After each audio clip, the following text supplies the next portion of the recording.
깊이 있는 시선으로 오늘을 바라보는 뉴스 퍼레이드 문을 엽니다. 오늘의 주요 뉴스 보시겠습니다. 오늘과 내일 중부지방을 중심으로 강한 바람과 함께 최고 120mm의 많은 비가 내리겠습니다.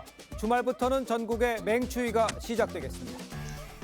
윤석열 대통령이 마르크 리터 네덜란드 총리와 정상회담을 가졌습니다. 반도체 동맹 구축을 포함한 양국 경제안보 협력을 대폭 강화하기로 했습니다. 김기현 국민의힘 대표가 당이 처한 모든 상황에 책임을 지겠다면서 사퇴했습니다. 여당은 오늘 최고위원회의를 열고 비대위 전환 등을 논의할 방침입니다. 민주당 초선 홍성국 이탄희 의원이 후진적 정치 구도를 지적하며 불출마를 선언했습니다. 이낙연 전 민주당 대표는 새해 신당 창당을 공식화했습니다. 자, 저희는 잠시 뒤에 돌아오겠습니다.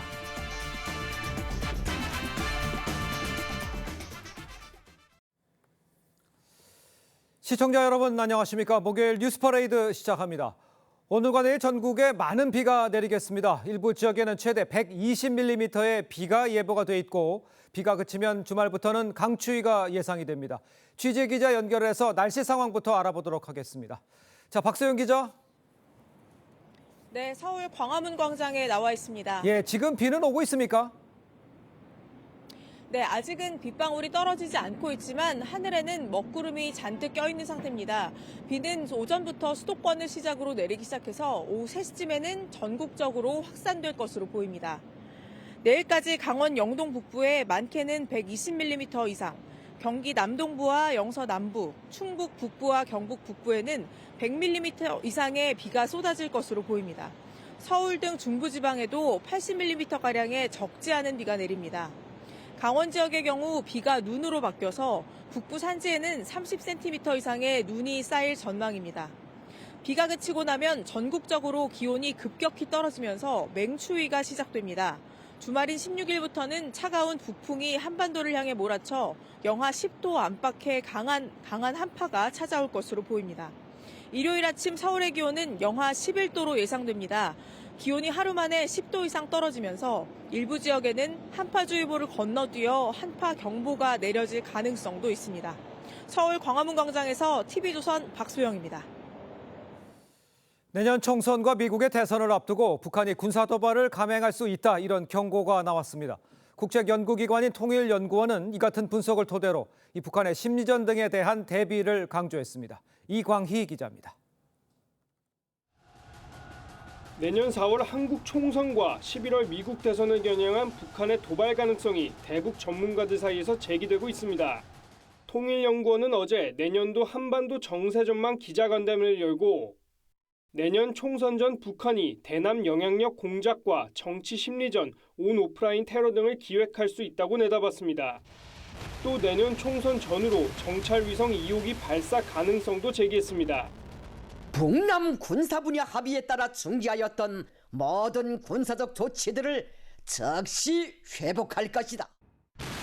실제 북한은 지난 2020년 총선 하루 전인 4월 14일 순항미사일 여러 발과 수호위, 미국이 계열 전투기를 출격시키며 군사훈련을 벌인 바 있습니다. 지난해 11월 미국 중간선거 개표가 진행 중인 시점엔 동해상으로 탄도미사일을 발사하기도 했습니다. 연구원은 또 미국 바이든 행정부가 동유럽과 중동 안정, 대만 문제에 집중하고 북한은 북중러 연대에 기댈 가능성이 높아 비핵화 대화 재개는 어려울 것이라고 전망했습니다. TV조선 이광입니다. 네, 국민의힘 김기현 대표가 당이 처한 모든 책임을 지겠다며 사퇴했습니다. 여당은 오늘 최고위원회의 등을 열고 비대위 전환을 조속히 마무리 짓겠다는 방침인데 총선을 이끌 간판 얼굴로 한동훈, 원희룡, 인효환 세 인사가 유력하게 거론되고 있습니다. 윤동빈 기자의 보도입니다. 김기현 국민의힘 대표가 오늘부로 당대표직을 내려놓겠다는 글을 SNS에 올렸습니다. 윤석열 정부의 성공과 국민의힘 총선 승리가 절박한 시대의 명령이라며 모든 상황에 책임을 지는 심정으로 책임을 다하겠다고 했습니다. 김 대표는 최종 혁신안을 보고받았던 지난 11일 최고위 회의에서 사직생을 언급했지만 구체적인 거취를 밝히지 않았었습니다. 모든 기득권을 내려놓고 사직생의 각오와 민생과 경제를 살리라는 국민의 목소리에 답해 나갈 것입니다. 같은 날 장제원 의원이 전격적으로 불출마 입장을 밝히자 이틀간 두문불출하며 거취를 고심해왔습니다. 장 의원 불출마에 이은 김 대표의 사퇴로 이른바 김장연대는 이선으로 후퇴하게 됐습니다. 김 대표 사퇴를 요구해왔던 성일종 하태경 의원은 숭고한 헌신, 선당후사의 정신이라고 평가했습니다. 다만 당내 일각에선 떠밀리듯 사퇴 의사를 밝힌 모양새가 됐다는 지적도 나왔습니다. 김 대표는 울산 지역구 출마 여부에 대해선 밝히지 않았는데 당원의 한 사람으로서 총선 승리에 이바지하겠다고 한 만큼 출마 가능성을 열어둔 것 아니냐는 해석이 나왔습니다. 김 대표가 내년 총선을 불과 넉 달 남겨둔 시점에 사퇴하면서 국민의힘은 공천에 앞서 새 지도부를 안착시켜야 하는 과제를 안게 됐습니다. TV조선 윤동빈입니다. 네, 김기현 대표의 사퇴 발표가 있기 30분 전 언론에 먼저 공개가 된 건 김 대표가 이준석 전 대표를 만났다는 소식이었습니다. 회동 이후 전격 사퇴라는 공교로운 시점을 놓고 정치권에서는 무성한 말들이 나오고 있습니다. 최원희 기자입니다. 김기현 대표가 이준석 전 대표를 비공개로 만난 건 오전 11시쯤입니다. 김 대표의 거취 파동이 일기 전 잡은 약속이었다는데 1시간 동안 이어진 대화 주제는 주로 김 대표의 거취였던 걸로 전해졌습니다. 명예를 중요하게 생각하는 분이라 가지고요. 본인이 굉장히 이거 그 자리에 집착하는 사람처럼 비춰지는 이 상황 자체가 하루라도 지속되면 난 너무 화가 난다 이런 입장이셨던 것 같아요. 두 사람의 회동을 놓고 김 대표가 이 전 대표의 신당에 합류하려 하는 것 아니냐는 추측이 나오자 김 대표는 직접 글을 올려 자신은 이 전 대표의 신당 창당을 만류했고 단 한 번도 당을 탈당한 적 없는 골수 뿌리 당원이라고 부인했습니다. 하지만 당내에선 두 사람이 만난 의도가 무엇인지 납득할 수 없다는 반응도 나왔습니다. 한 중진 의원은 용단을 내린 건 높이 평가하지만 이 전 대표를 만난 건 큰 마이너스라고 지적했습니다. TV조선 최원입니다. 자, 장제원 의원의 총선 불출마 선언에 이어서 김기현 대표도 대표직을 내려놓으면서 이른바 김장연대 모두 퇴장한 모양새입니다. 자, 김 대표 사퇴 전에 이준석 전 대표를 만난 사실이 지금 공개가 됐죠. 그 의도를 두고 지금 이런저런 해석 나오고 있습니다. 관련 소식 두 분과 함께 자세히 짚어보도록 하겠습니다. 김영우 전 자유한국당 의원, 김효은 전 민주당 선대위 대변인 모셨습니다. 안녕하십니까? 네, 안녕하세요. 네, 반갑습니다. 자, 지금 리포트에도 보셨습니다만 김기현 대표가 이준석 대표와 회동 사실이 알려진 지 30분 만에 SNS를 통해서 사퇴 의사를 밝힌 겁니다. 기자회견도 없었고 SNS에 그냥 사퇴 입장만을 밝혀서 한 것도 이례적입니다. 총선을 불과 4개월 앞둔 상황에 사퇴는 예견이 됐었습니다만 이 방법 이거는 어떻게 보셨습니까? 글쎄요, 굉장히 너무나 이제 간단한 형태로 됐어요. 너무 이례적이잖아요. 예. 이것이 이제 그 사퇴에 대해서 뭔가 이렇게 오랫동안 생각을 해가지고 이게 기획된 측면보다는 좀 떠밀려서 사퇴를 했다는 느낌은 지울 수가 없습니다. 예. 하지만 이유 여하를 막론하고 김기현 당대표가 사퇴함으로 해가지고 네. 국민의힘은 그래도 이제 혁신의 아주 가장 기초적인 기본적인 조건은 이제 마련이 됐다 이렇게 봐야 되겠죠. 예. 사실 지금 이제 국민의힘이 이 당이 원래 민심을 제대로 정확하게 용산에 전달을 잘 했어야 됩니다. 네네. 근데 그게 잘 되지를 않았어요. 그래서 대통령의 국정 운영 지지도도 그렇고 국민의힘 당 지지율도 그렇고 30%대에 계속 머물러 있지 않았습니까? 맞습니다. 그러니까 민주당, 그러니까 이재명 당대표 그렇게 사법 리스크, 재판 리스크가 많고 예. 문제가 많음에도 불구하고 이재명 대표가 이끄는 민주당에 비해서도 지지율이 떨어졌단 말이죠. 예. 이것은 분명히 국민의힘이 문제가 있었던 거죠. 국민의 눈높이에 맞지 않는 그런 행보를 보여왔던 겁니다. 네. 그리고 강서구청장 선거 대패 이후에도 제대로 책임지는 모습을 보이질 않았습니다. 또 인유한 혁신이 좌초됐고요. 예. 이런 상황에서 김기현 당대표의 그 사퇴는 거의 그것도 이제 운명적인 거였다 당연한 생각합니다. 것이었다. 예, 장제원 의원의 그 불출마 선언이 본인 스스로도 이것이 운명일 거라고 생각을 했다라는 예. 것처럼 김기현 대표의 사퇴도 운명이다 네. 이렇게 저는 생각을 하는데 문제는 앞으로 그러면 과연 어떻게 혁신, 이제 국민의 눈높이, 민심에 맞는 그 민심 정치를 할 수 있는 예. 그런 그 혁신을 이뤄 나갈 것인가 예. 이게 큰 이제 숙제로 남았습니다. 알겠습니다. 지금 그 사태에 대한 그 결과에 대한 어떤 시행이 벌어질 것이냐에 대해서만 얘기를 해주셨는데 그 배경에 대해서는 제가 좀 이따 다시 한번 좀 질문을 드려야 될 것 같고요.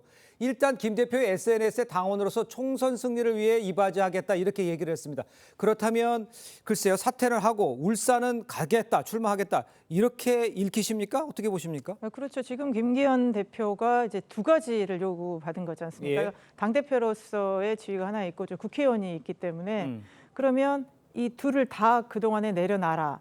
이런 압박이 있었을 텐데 그러면 김기현 대표 입장에서는 그래도 내가 내 지역구는 내가 사수해야 되겠다. 그런 그러면 의미다. 예, 대표는 던져야 되지 않을까. 어느 시점에서는 던질 것이다.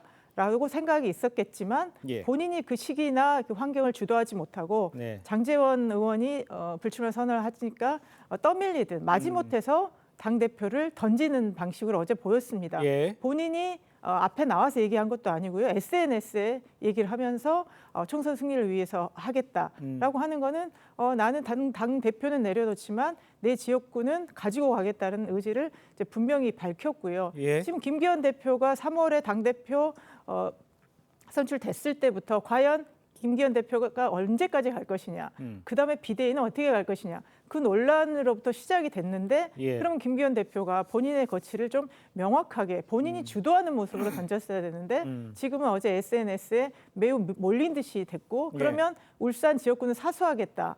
이런 거를 저는 보인 것 같은데 과연 이것도 본인의 의지대로 사수할 수 있는지 그게 만만치 않은 상황인 것 같습니다. 알겠습니다. 본인이 결단의 시기를 늦추면서, 그러니까 타이밍을 놓치면서 울산을 지역구 출마하는 것도 사실 쉽지 않다 이렇게 지적을 해주신 것 같은데 그런 이야기도 공공연히 나오고 있는 건 맞는 것 같습니다.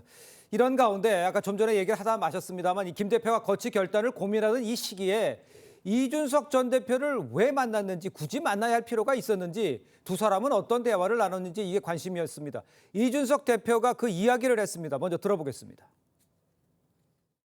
만난 게 11시고요. 네. 뭐 점심시간 전까지 이제 한 1시간 정도 대화를 했던 거고요. 그러니까 원래는 제가 제 거취에 대해 가지고 그냥 얘기하고 이렇게 하려고 만나는 거였는데 어쩌다 보니까 만나가지고 김기현 대표 거취 얘기를 되게 많이 했습니다. 그러니까 김기현 대표는 솔직히 되게 그 명예를 중요하게 생각하는 분이라 가지고요. 지금 시점에서 본인이 굉장히 자리에 집착하는 사람처럼 비춰지는 이 상황 자체가 하루라도 지속되면 난 너무 화가 난다 이런 입장이셨던 것 같아요. 예. 예, 이미 억울한 일은 억울한 일 당하시는 거고 대신 그런데 무책임해지지 마시라.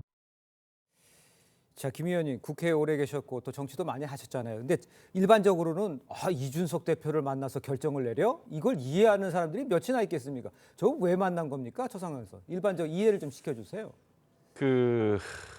한 번에 이해되기는 어렵지만 그렇습니까? 그렇다고 굳이 색가 안경을 끼고 네. 또 볼 필요도 없다 봅니다. 왜 왜냐하면은 그렇습니까? 전현직 이제 당 대표고요. 예. 그다음에 과거에 이제 윤석열 그 대통령 후보 시절에 네. 한번 이준석 대표가 당무 거부한 적이 있지 예. 않습니까?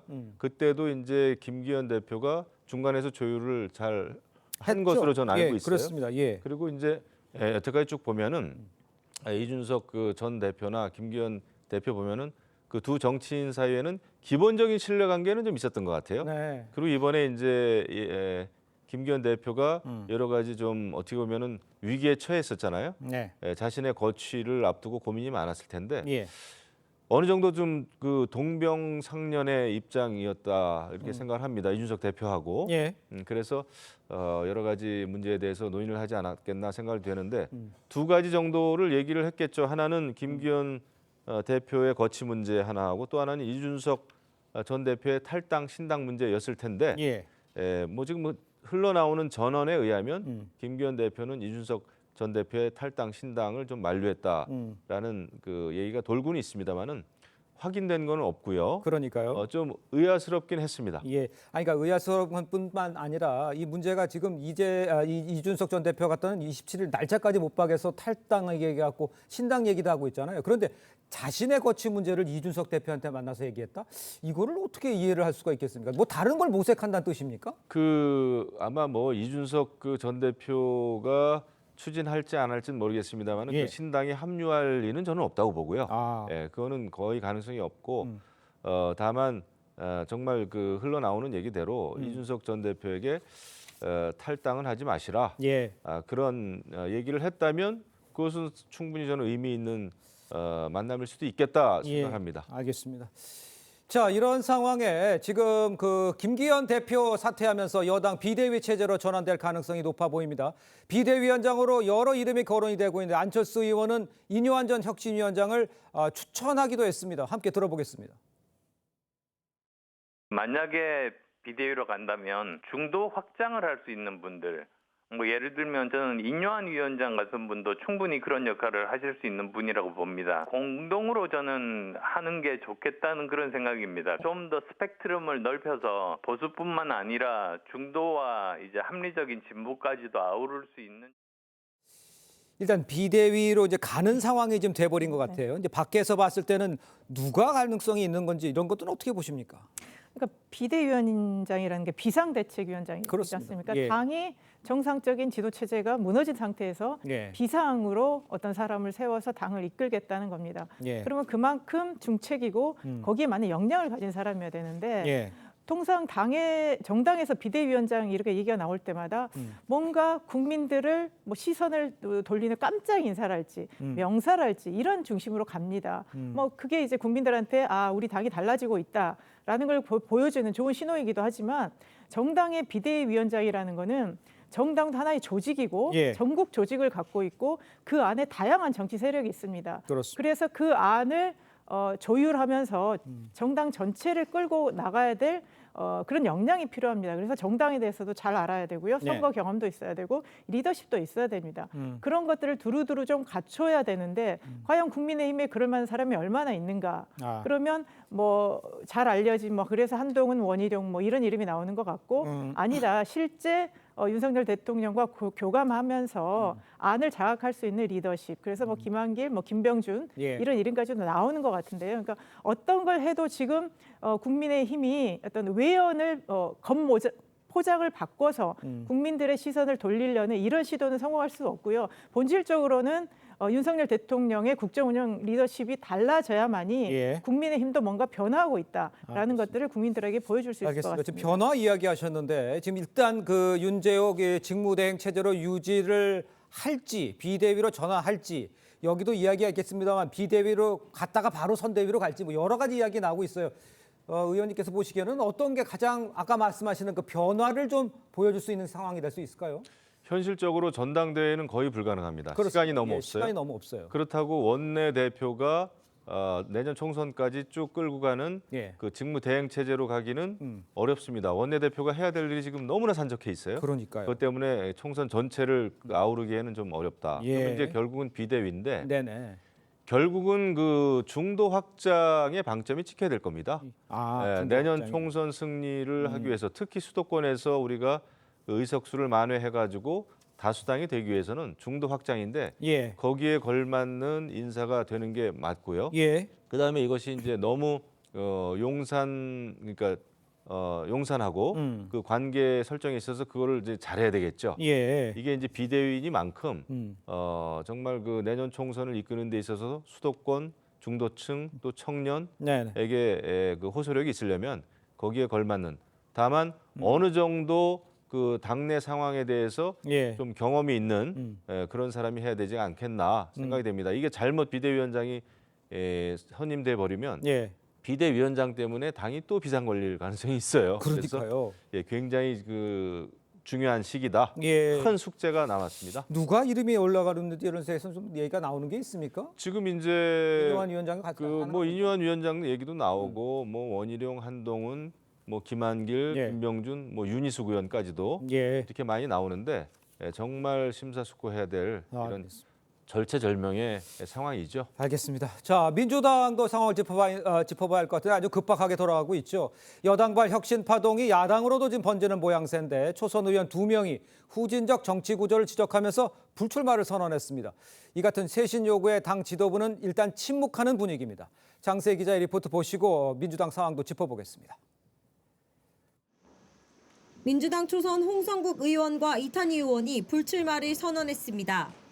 후진적인 정치 구조가 가진 한계로 인해 성과를 내지 못했습니다. 제가 가진 것도 또 앞으로 가질 가능성이 있는 것도 다 내려놓겠습니다. 선거법만은 지켜주십시오. 현재까지 민주당에선 현역 의원 6명이 불출마를 선언했는데 4명이 초선입니다.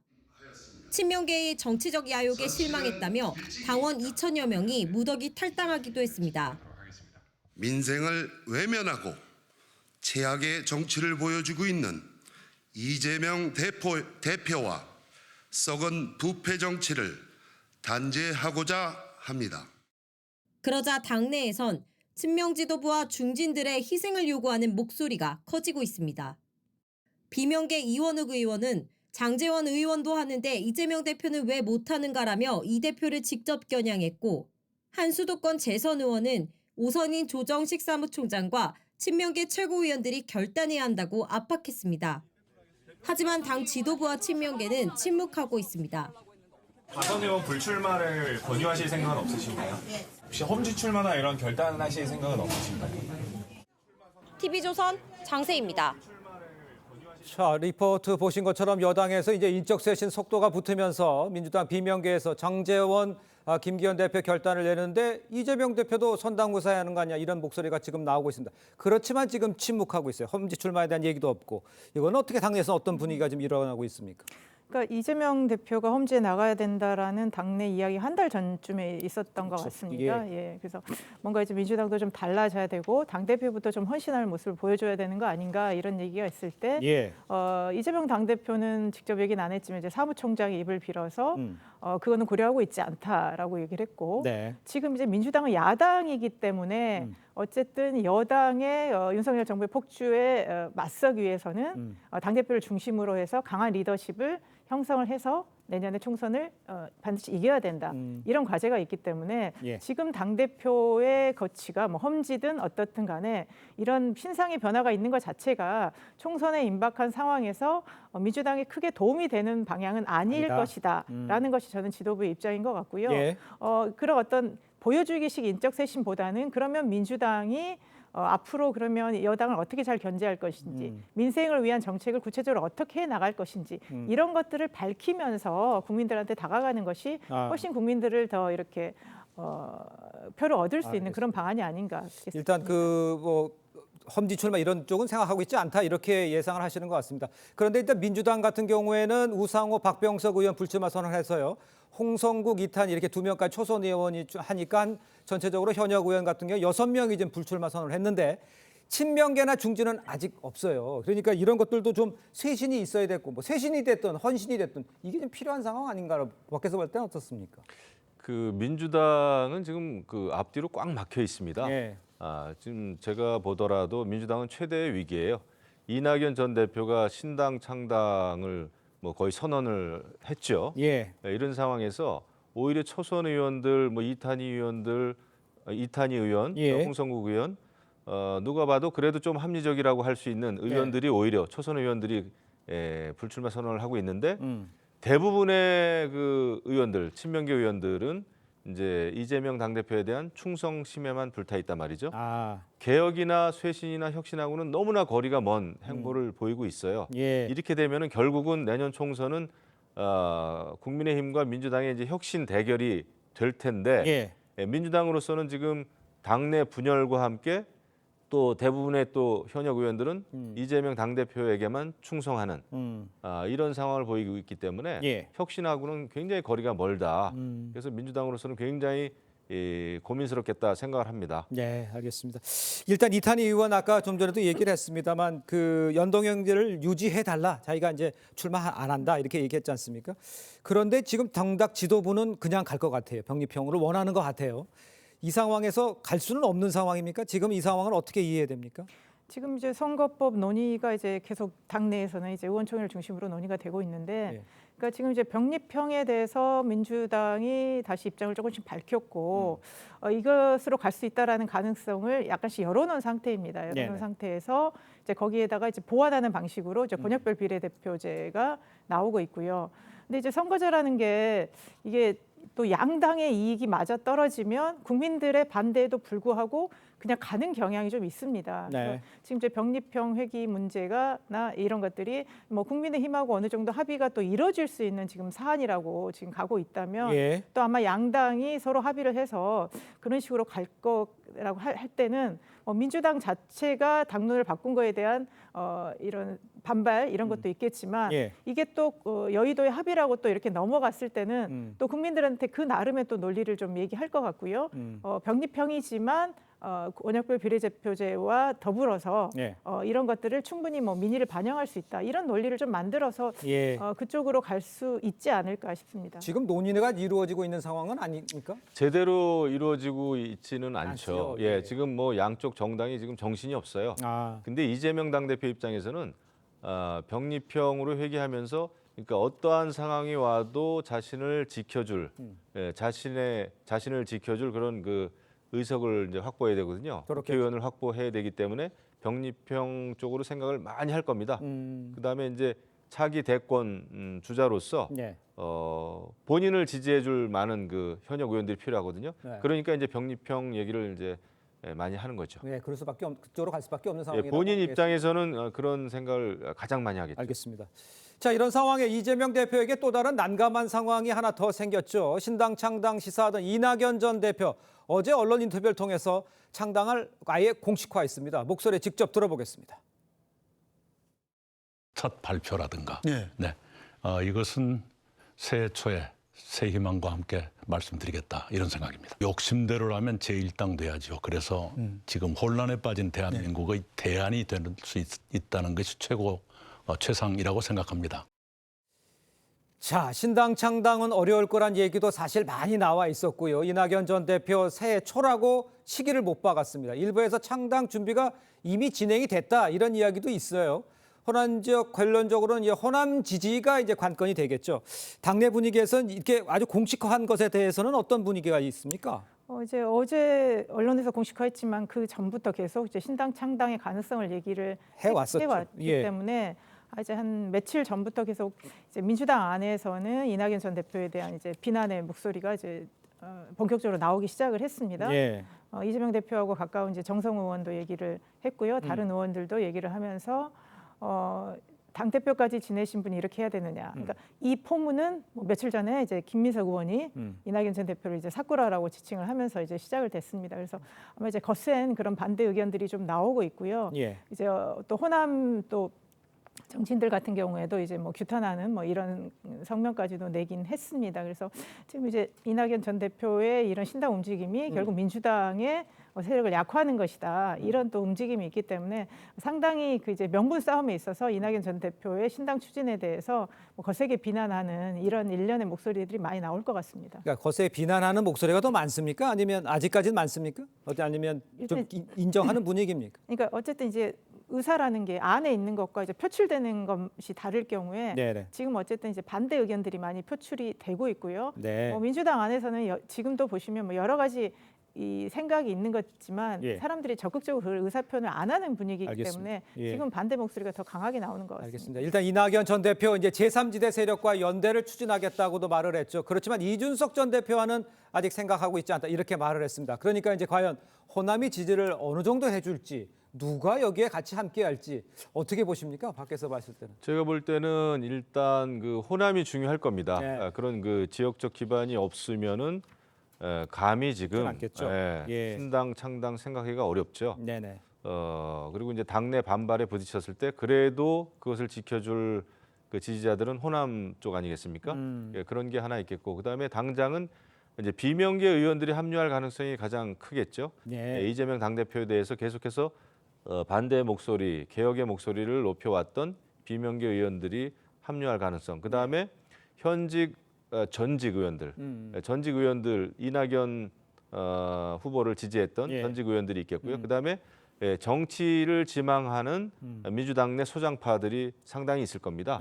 이재명 당대표가 이끄는 민주당 내에서는 희망이 없다라고 생각하는 그 소장파들이 지지하지 않을까 이렇게 생각을 하는데 그럼에도 불구하고 이준석 당대표와 이준석 전 국민의힘 당대표와의 그 연대 가능성은 저는 없다고 봅니다. 그것은 이낙연 대표 입장에서도 그렇고요. 이것은 뭐 아주 이상한 물타기가 돼버리죠. 그렇게 되면은 당내 반발이 더 거세질 거기 때문에 민주당 내에서 그 길은 가지 않을 것이다 생각이 됩니다. 알겠습니다. 창당을 만약 기정사실화 한다면 파괴력은 어느 정도 있을 것인지, 이재명 대표가 다시 한번 마지막에 주저앉힐 수는 있을지, 이건 어떻게 보십니까? 짧게 좀 부탁드릴게요. 그러니까 저는 상당히 파괴력이 있다고 보는 게 예. 상당히 항상 엄근진하다는 이낙연 전 대표, 그리고 민주당의 당적을 한 번도 바꾸지 않은 총리까지 지내신 분이 어쨌든 새로운 당을 만들겠다고 하는 거는 정말 양당 체제의 혐오감을 느낀 제3지대 전체를 아우르겠다는 거기 때문에 대한 정당으로서의 비전이나 이런 것들이 명확하다면 지금 양당 체제에 정말 반대하는 많은 그 중도나 이런 분들이 함께할 수 있는, 저는 그런 하나의 정당이 될 수 있을 것이라고 봅니다.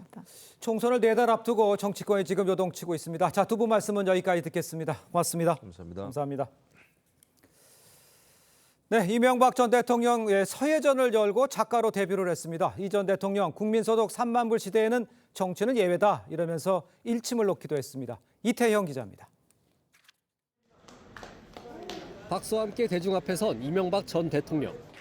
전직 대통령이 아닌 서예가로 데뷔하는 자리입니다. 출소 후 첫 공개 석상이 긴장된 듯 기침을 하고 발언을 시작하는 이 전 대통령. 오제시 돌아와서 많은 사람을 만났지만은 이렇게 말씀을 공개적으로 할 수 있는 기회는 없었습니다. 취임 한 달 후 벌어진 2008년 광우병 사태를 회고하며 광주광역시의 한 고교생이 수감 시절 보냈던 편지 내용을 소개합니다. 자기는 초등학교 다닐 때 이명박 대통령께서 육소고기를 수입해서 우리 다 죽이려고 했다고 그렇게 생각하고, 이제 모든 것을 깨달았기 때문에 사과의 편지를. 이 전 대통령은 편지를 받고 놀랍고 고마웠다며 대한민국에 희망이 있겠다고 생각해 답장을 썼다고 밝혔습니다. 이어 그는 정치와 노사 문제가 국민소득 3만 불 시대에 걸맞지 않다며 쓴소리도 했습니다. 국민소득이 3만 불 되면 노사도 바뀌고 정치도 바뀌는 것을 저는 확실히 봤습니다. 예외가 딱 하나 있습니다. 대한민국. 서예전 개막식에는 친이계 인사들과 현직 정치인, 기업인들도 대거 참석했습니다. 이 전 대통령이 퇴임 후 10년 동안 쓴 서예 작품 97점을 전시하는 전시회는 오는 21일까지 서울 양재동에서 열립니다.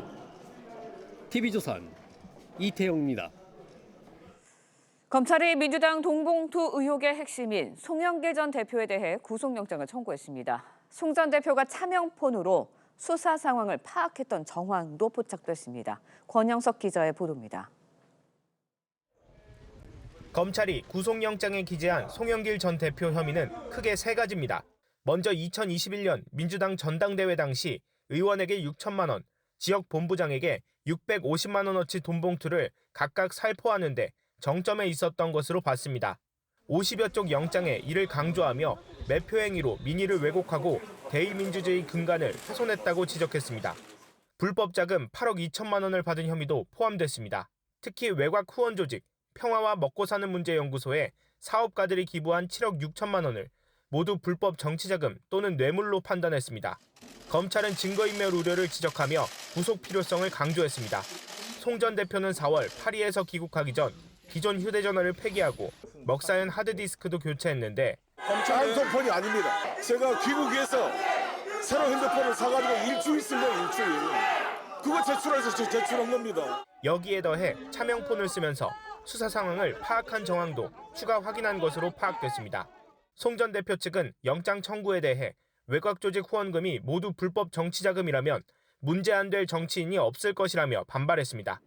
영장실질심사는 이르면 이번 주 열릴 전망입니다. TV조선 권영석입니다. 자, 전해드린 대로 송영길 전 대표 일단 구속 기로에 놓여 있습니다. 네, 관련 내용 정혁진 변호사, 조기현 변호사와 함께 자세히 짚어보도록 하겠습니다. 안녕하세요. 네, 반갑습니다. 후원 조직이죠. 평화와 먹고 사는 문제 연구소의 하드디스크도 교체한 정황이 드러났습니다. 이 부분도 영장 발부 가능성을 높였다고 봐야겠죠. 증거인멸 관련돼서는 송영길 대표 개인의 휴대폰이 교체된 부분하고 지금 그 먹고 사는 문제 연구소의 하드디스크 교체가 가장 중요한 문제고 사실 관건일 것으로 보이는데요. 이제 실제 네, 이 말씀해 주시죠. 평화 먹고 사는 문제 연구소의 자금을 불법 정치 자금으로 어느 정도 혐의가 소명됐다고 보면 관련해서 하드디스크를 교체한 것이 통상적인 어떤 교체 행위라는 송영길 대표 측 주장이 과연 인정될 수 있느냐의 문제가 되고요.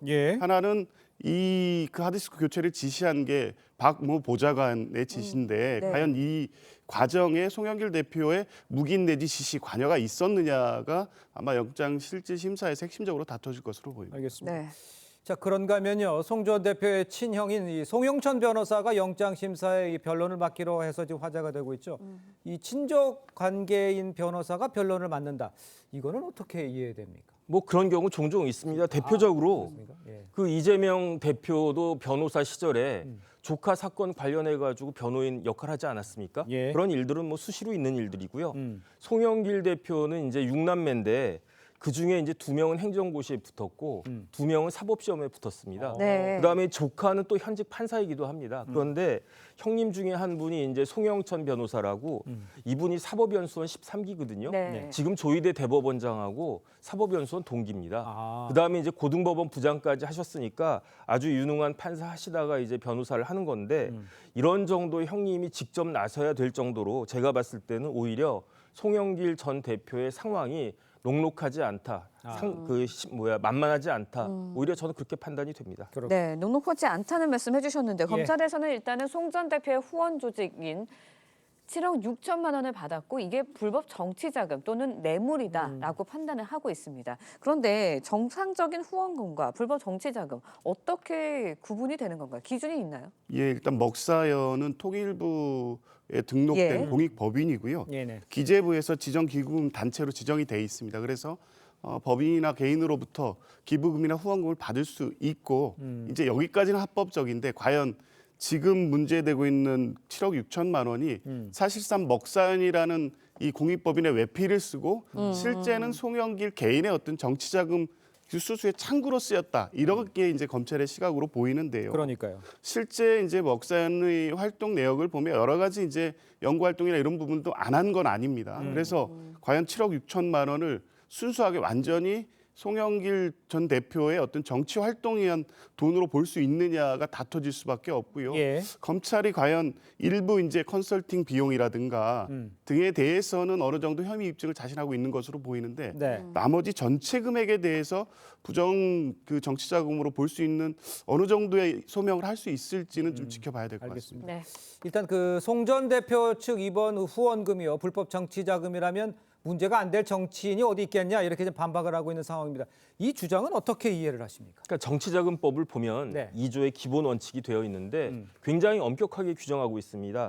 누구든지 이 법에 의하지 않고는 정치자금을 기부하거나 기부받을 수 없다. 그다음에 2항에는 정치자금은 국민의 의혹을 사는 일이 없도록 공명정대하게 운용되어야 하고 회계는 반드시 공개되어야 한다. 뭐 이런 식으로 그다음에 정치자금이 구체적으로 어떤 것인지 세세하게 규정을 하고 있거든요. 이 규정을 누가 만들었습니까? 뭐 대통령이 만들었습니까? 국무총리가 만들었습니까? 아니면 법무부 장관이 만들었습니까? 이 규정은 국회의원이 만든 거잖아요. 그런데 송영길 전 대표는 국회의원 5번 하는 동안에 이 정치자금법 그 사이 여러 번 개정됐는데 다 관여하거나 보지 않았겠습니까?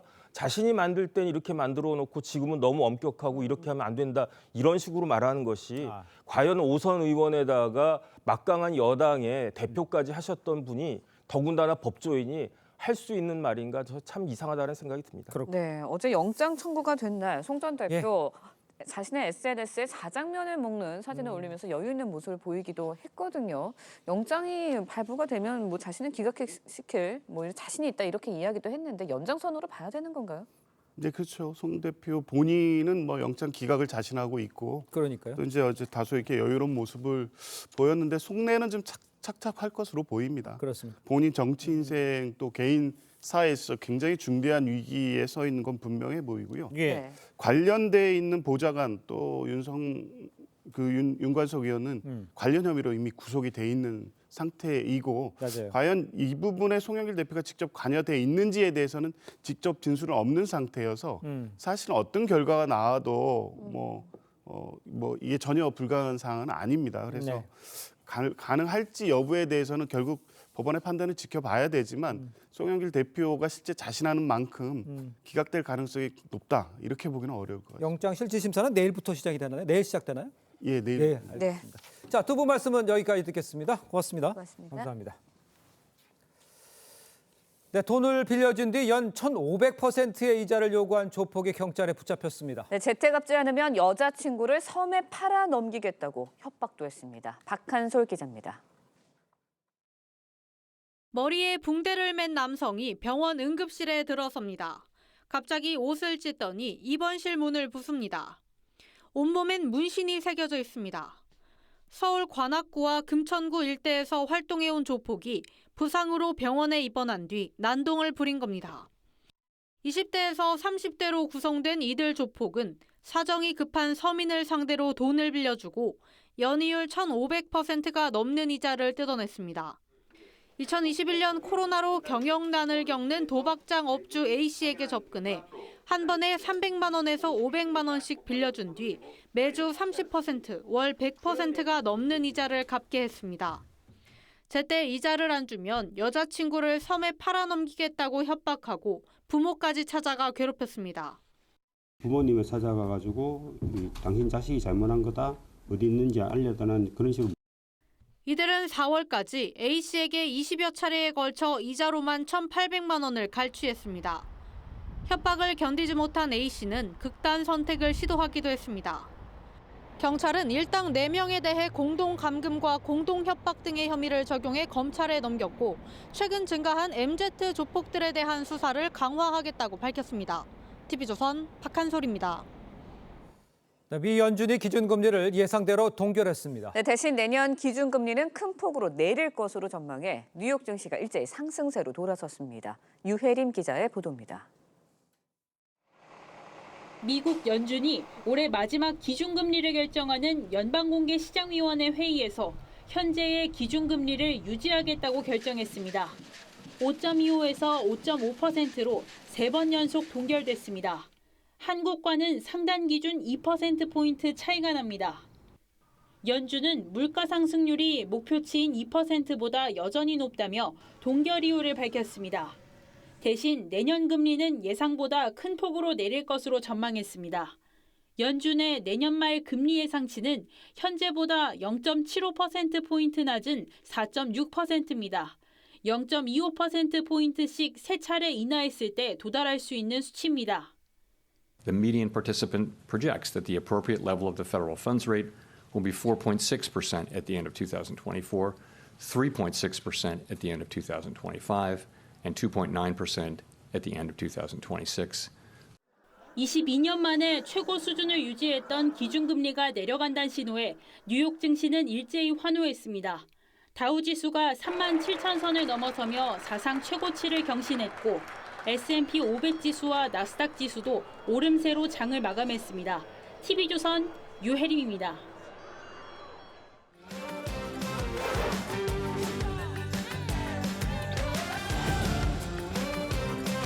어디 계십니까? 히딩크 감독님.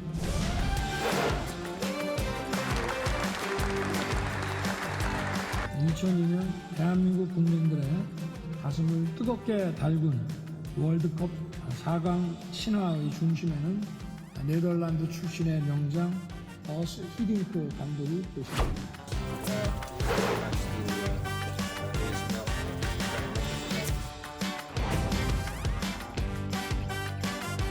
오늘 이 자리가 한국과 네덜란드의 반도체 동맹이 더욱 굳건해지는 계기가 되기를 기대합니다.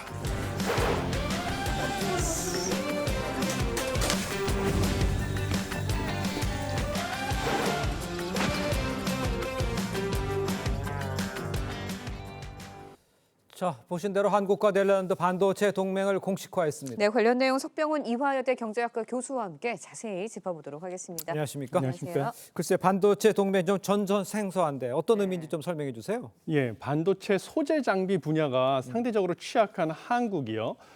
그 소재 장비 주도국인 네덜란드와 전략적인 연대를 통해서 이 약점을 보완한다는 의미가 있습니다. 양 정상이 발표한 공동 성명에도요. 한 네덜란드 반도체 동맹이라는 용어가 명문화됐는데요.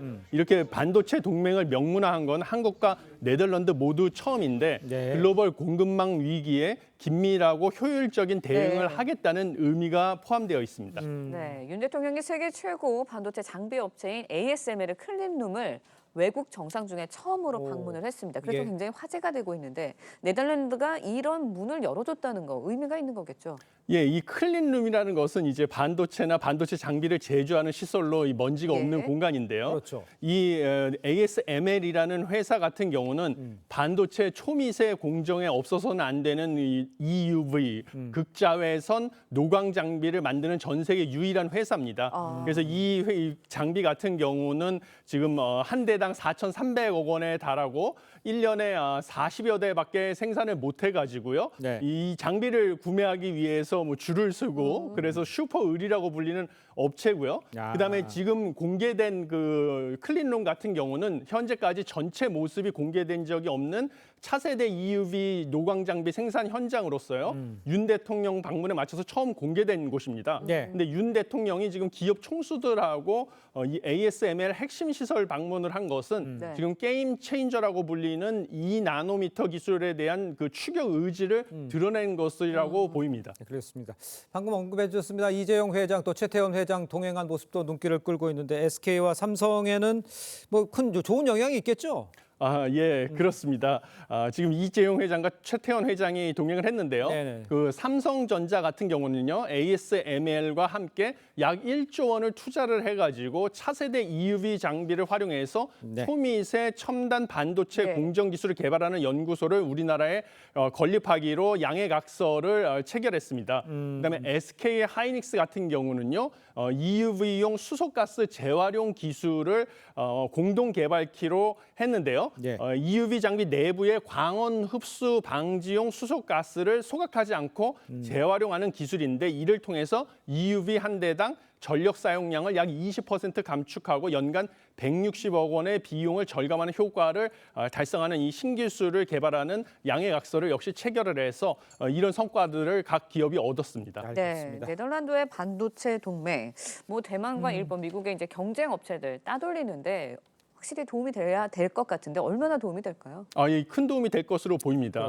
현재 아까 말씀드린 그 2나노 경쟁이 관건인데요. 이 2나노 경쟁은 게임 체인저로 불리는데 현재 대만의 글로벌 파운드리 업체인 TSMC가 선두주자로 알려져 있습니다. 근데 이 2나노 경쟁에서는 이 660조 원대의 시장으로서 게임 체인저로 불리는데요. 삼성전자가 현재 추격하고 있는 입장입니다.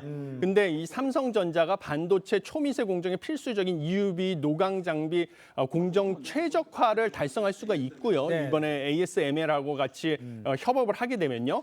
그래서 공정 최적화를 통해서 빠른 수율 안정화를 기대할 수가 있습니다. 그러니까 불량품을 최소화할 수 있다는 것이죠. 그리고 역시 네덜란드 ASML도 글로벌 메모리 반도체 선두주자인 삼성전자와 손을 잡게 되면요. 그 차세대 메모리 반도체 노광 공정의 노하우를 습득할 수 있다는 장점이 있습니다.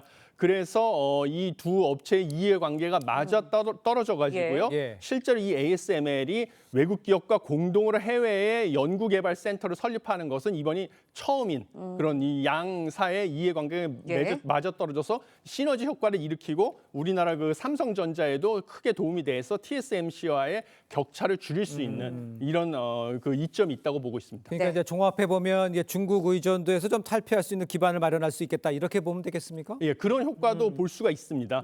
이번에 그 양해각서를 체결하면서 그다음에 이 반도체 동맹을 네덜란드와 체결하면서요. 양국이 핵심 품목 대체 수입처를 발굴하고 공급망 조기 경보 시스템 운영 경험을 공유하고 유사시 비축 품목을 갖다가 교환하는 등의 협력을 추진하겠다라고 했는데요. 중국 의존도가 높은 핵심 품목 공급망을 다변화하겠다는 취지로 보이고 있습니다. 현재 우리나라는 반도체 등의 생산 품목에 투입되는 전략 광물을 포함해서 핵심 품목에 대한 중국 의존도가 상당히 높은 편입니다. 그러다 보니까 중국이 이제 최근에 그 핵심 광물을 갖다가 지금 무기화하고 있는 경향을 보이고 있거든요. 그래서 최근에 보면 요소, 그다음에 흑연, 뭐 인산 암모늄 수출을 통제하다 보니까 우리나라가 참 지금 난감한 상황에 처한 적이 많이 있었습니다. 그래서 이런 것을 갖다가 다변화하는데 큰 도움이 될 것으로 보입니다. 짧게 한번 여쭤볼게요. 삼성과 ASML이 1조 원대 연구개발센터를 국내에 짓기로 했습니다. 고용 창출 효과도 굉장할 것 같아요. 그렇습니다. 현재 ASML은 2024년 말 완공을 목표로 삼성전자 반도체 공장 인근에 16,000제곱미터 규모 부지에 그 공장 센터를 주요 시설 모인 뉴 캠퍼스를 짓고 있는데요. 지금 현재 2,000명의 직원을 두고 있는데 2030년까지 1,400명을 더 고용할 방침입니다. 이번 대통령의 방문을 계기로 추가 투자와 고용 계획을 발표할 가능성이 있습니다. SML이 국내 연구센터도 있군요. 알겠습니다. 오늘 말씀 여기까지 듣겠습니다. 고맙습니다. 감사합니다.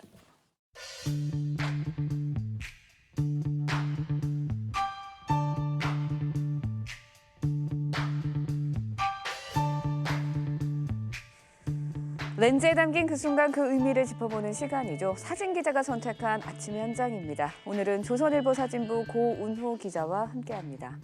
안녕하세요. 안녕하십니까. 오늘 아침에 볼 사진 어떤 건가요? 네, 오늘 볼 사진은 한겨울에 반팔과 반바지를 입은 학생의 모습입니다. 요즘 날씨가 이상합니다. 아침엔 춥고 점심땐 여름같이 더운데요. 현장의 사진들 함께 보시죠. 남산에 놀러온 학생들의 복장이 각양각색입니다. 반팔, 반바지 차림의 학생이 추위를 비웃듯 시원한 음료를 손에 들고 있습니다. 다른 친구들은 패딩을 입고 있는데요. 이 사진만 보면 여름인지 겨울인지 가늠하기 어렵습니다. 외국인들의 복장도 가볍습니다. 정오가 되면 서울은 최고 기온이 11도까지 올랐는데요. 겨울에 눈 대신 비가 내리니 사계절을 하루에 다 겪는다는 우스갯소리가 나옵니다. 12월 한겨울 사진이라니 기상이변이 크게 다가오는 것 같은데요. 이번 겨울 왜 이러는 걸까요? 네, 저도 올겨울 서울에서 이런 장면은 처음 보는데요. 이 전문가들은 태평양 해수면 온도가 오르는 엘니뇨 현상에 지구온난화를 꼽습니다. 다음 주 열릴 평창 송어축제는 오대천이 얼지 않아 일주일 연기됐고 스키장은 눈이 녹아 설질이 좋지 않습니다. 패딩이나 백 등 겨울 매출 효자 상품도 잘 팔리지 않아 유통가도 울상입니다. 결갑지 않은 날씨에 여러 곳에서 피해가 속출하고 있는데 주말부터는 다시 추워진다고 하니 어느 장단에 맞춰야 할지 모르겠네요. 아침 현장이었습니다. 오늘과 내일 사이 전국 대부분 지역에 겨울비가 내리고 있습니다. 서해안 일부 지역과 강원 북부, 제주도에는 비가 시작됐는데요. 오후에는 전국적으로 확대되겠습니다.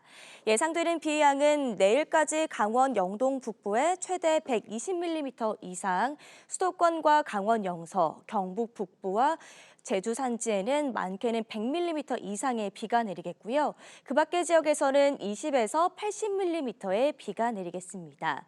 또 기온이 낮은 강원 북부 산지에는 최대 30cm 이상의 폭설이 쏟아질 수 있겠습니다.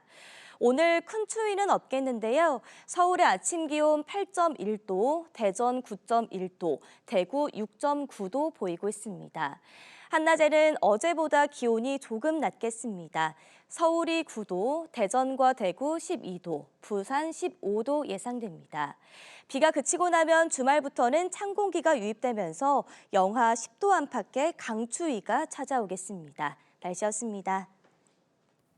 네, 이상으로 목요일 뉴스 퍼레이드 마칩니다. 네, 저희는 내일 아침 7시 30분에 다시 찾아뵙겠습니다. 시청해주신 여러분 고맙습니다.